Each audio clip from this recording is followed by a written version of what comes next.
प्रश्न नंबर 4 का क, एक समान विद्युत क्षेत्र में रखे वैद्युत द्विध्रुव पर लगने वाले बल आघूर्ण का व्यंजक प्राप्त कीजिए। ठीक ना, क्या करना है आपको, वैद्युत द्विध्रुव पर लगने वाले बल आघूर्ण का व्यंजक प्राप्त करना है। तो यहाँ पर देखिए एक फिगर मैं बनाया हूं यहाँ पर जो इसका व्यंजक प्राप्त करने में मदद करेगा। तो यहाँ पर देखिए सबसे पहले आप लोगों को ऐसे ऐसे बना लेना है फिगर को, और यहाँ पर जो आपका ये 2l जो इसकी दूरी होती है 2l होती है, और जो इस पर जो कोण बनता है मेरे प्यारे बच्चों कितना बनता है, कितना डिग्री का, 90 अंश का बनता है। कितना डिग्री का बनता है, 90 डिग्री का बनता है। और इसका जो नाम रखना है, इसका ए रख लेंगे, इसका बी रख लेंगे, इसका एम रख लेंगे। यहाँ पर सी भी रख सकते हैं लेकिन यहाँ पर एम रखेंगे। ठीक है, यहाँ पर देखिए इसका जो आवेश है, इस पर जो आवेश लगा हुआ है प्लस का क्यू है, और इसका जो एफ बराबर है क्यू ई है। ठीक है, यहाँ पर भी देखिए एफ बराबर क्यू ई,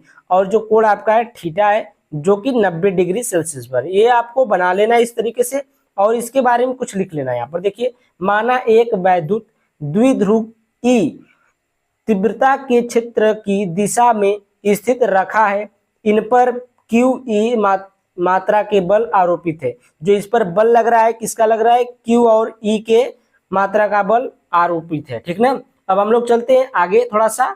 तो यहाँ पर देखिए हम लिखे हैं यदि बल आघूर्ण ताऊ हो, तो ताऊ क्या होता है, बल आघूर्ण होता है ताऊ। ठीक ना, तो ताऊ बराबर क्या होता है, ताऊ बराबर बड़े चाचा, यानी कि यहाँ पर देखिए बड़े चाचा नहीं, यहाँ पर ताऊ बराबर क्या होगा, बल गुणे बलों के बीच लंबवत दूरी। ठीक है, तो ताऊ बराबर क्या होगा यहाँ पर, बल गुणे बलों के बीच लंबवत दूरी।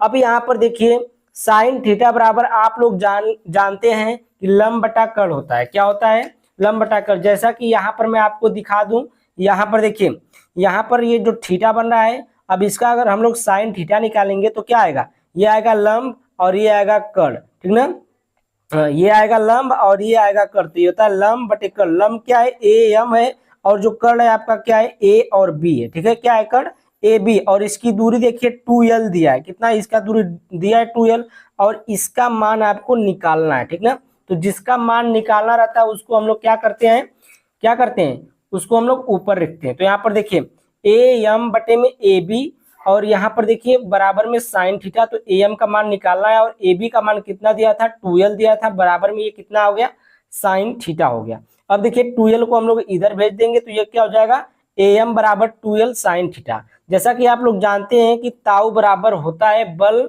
यहाँ पर देखिए ताऊ बराबर क्या होता है, बल गुणे बलों के बीच लंबवत दूरी होता है ना। तो अब देखिए ये आपका मान इसी पर रखेंगे। ये देखिए ताऊ बराबर क्या है, एफ गुणे ए एम क्या है, बलों के बीच लंबवत दूरी है, जो कितना है, ए एम है। ए एम का मान कितना आया, 2l साइन थीटा आया। कितना आया, 2l साइन थीटा। तो 2l साइन थीटा रख देंगे।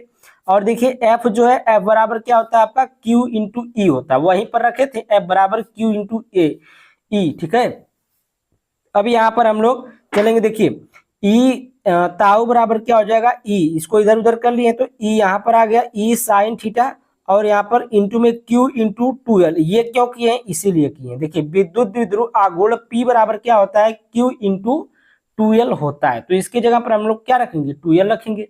तो यहाँ पर देखिए हम लोग क्या रख दिए, क्यू इंटू 2l के जगह पर ई साइन थीटा इंटू में P रख दिए। यहाँ पर समझ में आया आपको इतना, आई होप कि आप लोग को बहुत ही अच्छा से समझ में आ रहा होगा। तो यहाँ पर देखिए ताऊ बराबर क्या आ जाएगा, पी को हम लोग आगे लेकर आएंगे तो पी ई साइन थीटा, ताऊ बराबर क्या आ जाएगा, पी ई साइन थीटा। तो ये आपका बल आघूर्ण निकल गया। ठीक है, अब इसको अगर वेक्टर रूप में लिखना है तो वेक्टर रूप में आप लिख सकते हैं, vector tau equal to vector P into vector E के रूप में इसको हम लोग लिख सकते हैं। ठीक ना, साइन थीटा वेक्टर के रूप में नहीं लिखाता है।